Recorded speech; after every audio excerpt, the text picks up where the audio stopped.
The first time it happens, my phone is face down on the folding table, vibrating against the cracked plastic. I flip it over and see a text preview that is not meant for me. Do not go tonight, Evan Mercer. Do not watch the dryers. My full name sits there like a fingerprint. I stare at it until the screen goes dim. Then I tap it awake. Unknown number, no prior thread, no context. Just that line, sent at 6:17 p.m. I am already inside the laundromat. The air smells like warm detergent and old metal. The fluorescent lights buzz with that familiar tiredness, like they are trying to remember how bright they used to be. A TV in the corner plays with the volume too low to understand.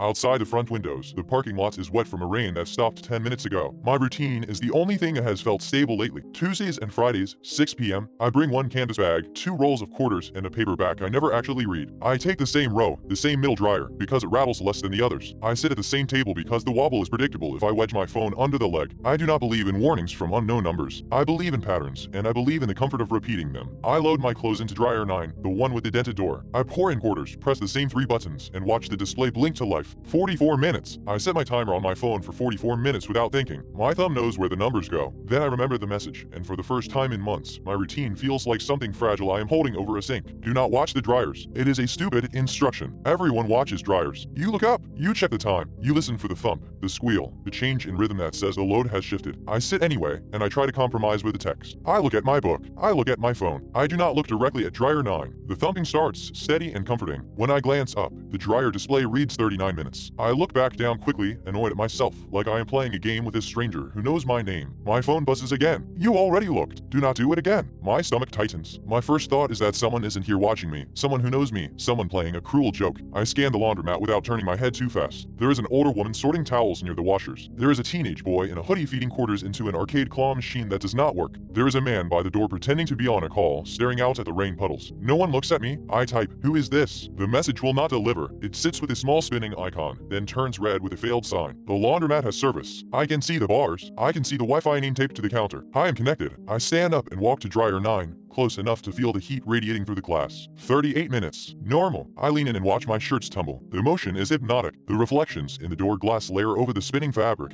Faint images of the laundromat behind me. My own face floats there, pale and stretched. Something shifts in the reflection, not in the room, in the glass. For a moment, I see myself sitting at the table again, head down, phone in hand. I am standing, but in the reflection, I am not. I blink hard. The reflection corrects itself. Just me, just the room. I step back, heart beating too fast for something so small. The older woman coughs. The teenage boy curses at the claw machine. The man by the door laughs quietly into his phone. I return to the table and force myself to focus on my book. The words blur. The fluorescent buzz feels louder, like insects trapped in the light covers. I try to ignore the urge to look. My phone buzzes again. This time it is not a text. It is my timer. Timer done. I stare at it, confused. I set it for 44 minutes. It has been maybe 5. I check the time. 6:24 p.m. 7 minutes. My skin prickles. I stand up so fast the table scrapes. Dryer 9 display reads 0. The cycle is finished. The thumping has stopped. The air around the dryer feels suddenly still, as if the room is holding its breath. I look around again. The older woman is still sorting towels, but her hands are moving slower, like she is underwater. The teenage boy is frozen with a quarter pinched between fingers. The man by the door has his mouth open mid-laugh, his eyes unfocused. It is not that they have stopped. It is that I am seeing them in a stutter, a skipped frame. My phone buzzes with another text. You stopped watching and it finished early. You always do. My tongue feels dry. I type again. How do you know my name? Fail. I open the dryer door. Heat rolls out. My clothes are warm, but not fully dry. The heavier items are still damp at the seams. Finished early, but unfinished. I stand there with the door open, staring into the drum, and I get the distinct sensation that something is staring back, not with eyes, but with attention. Like a presence that only exists when I complete my sequence wrong. I slam the door shut. The older woman resumes moving at normal speed. The teenage boy drops his quarter. The man by the door continues his laugh as if nothing happened. I carry my half-dry clothes back to the table, hands shaking. I reload the dryer with more quarters. I start it again. 44 minutes. I do not set my phone timer this time. I try to watch it. I decide I will watch the entire cycle, out of spite if nothing else. I sit facing dryer 9 directly. I stare at the display. I stare at the turning clothes. I refuse to blink longer than a heartbeat. 10 minutes pass, then 15, then 20. The display counts down normally. My shoulders unclench a fraction. Maybe the timer glitch was my phone. Maybe the text was a scam, some weird targeted prank. Then my eyes water. A sting builds behind my lids. I have been staring too hard. I blink, just once, a reflex. The thumping stops. The display reads 0. My breath catches. I did not look away. I only blinked. My phone buzzes. Blinking counts. The message is so close to my fear that I almost laugh, but nothing comes out. My mouth opens and closes like I am trying to breathe through cloth. I stand and walk to the counter where a small tray of coins sits under a plastic cover. A sign says quarters only. No refunds. The attendant is in the back, unseen. I have never met them. I have never needed to. I lift the plastic cover and pick up a quarter. It feels wrong the moment it touches my skin. Too cold, too smooth, like it has never been in circulation. On impulse, I flip it onto the folding table. It lands on its edge. Not for a second. Not a balancing trick. It simply stops, upright.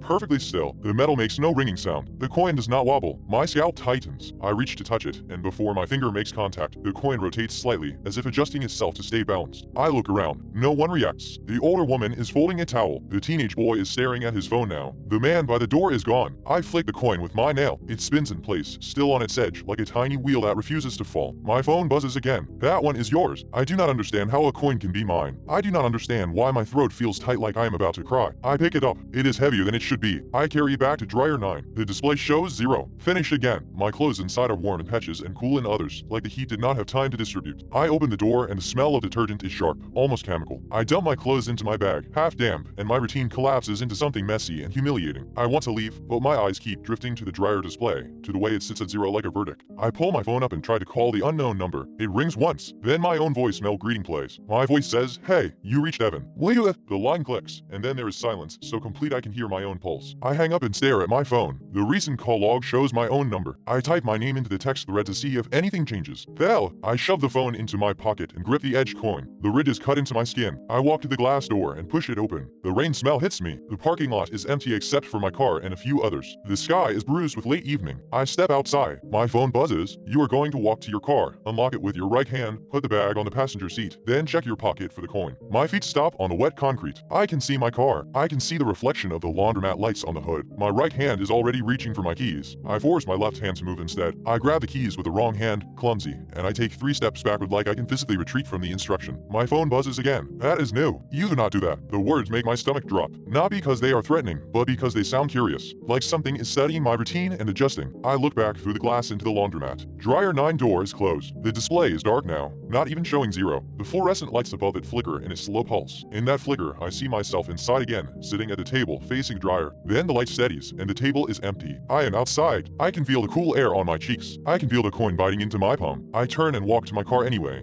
but my steps feel wrong, like I am stepping into footprints that are not mine. Unlock with the left hand. Bag in the back seat, not the passenger. I do everything differently, deliberately, like I'm trying to scramble a code. My phone stays in my pocket, buzzing against my thigh with each new message, but I do not look. I get into the driver's seat and slam the door. For a moment, the car is a capsule. The sound of rain on the roof is steady. My breath fogs the windshield. I pull the coin out and set it on the center console. It stands on its edge again, perfectly balanced on the plastic. My hands tremble on the steering wheel. I do not remember placing it carefully. I just set it down. The coin chooses the edge. My phone buzzes. I cannot help it. I pull it out. You cannot change it by doing it differently. You can only change it by not doing it. Not doing what? My routine. The word routine feels like a hand closing around my throat. I drive home without looking back at the laundromat. I keep my eyes on the road. I try to convince myself this is an elaborate prank, some weird personalized scam, something that will evaporate in the morning. But the coin stays upright on my console the whole drive, never slipping, even when I turn. At home, I leave the clothes in the bag by the door. I wash my hands twice. I set the coin on my kitchen table and watch it stand on its edge like it is nailed there. I do not sleep. At 6:17 p.m. the next day, my phone buzzes. I have not given my number to anyone new. I have not posted it. I have not replied to the unknown thread. The message reads, "You are going to the laundromat now." I am not. It is Wednesday. My routine says no. I sit on my couch and keep my phone face down. I keep my eyes on the muted TV. I do not move. At 6:24 p.m., my dryer at home clicks off. I do not own a dryer. The sound comes again, from somewhere inside the walls, a mechanical thunk and then the soft whir of a drum spinning. My phone buzzes. You stop watching. I stand up slowly. My living room feels subtly wrong, like the dimensions are a fraction off. The air has the faint smell of warm detergent. From the kitchen, the edge coin makes a tiny scraping sound, like metal shifting against wood. I walk toward it, hard hammering. The coin is still on its edge, but it is not where I left it. It has moved, leaving a faint curved scratch in the table surface. My phone buzzes again.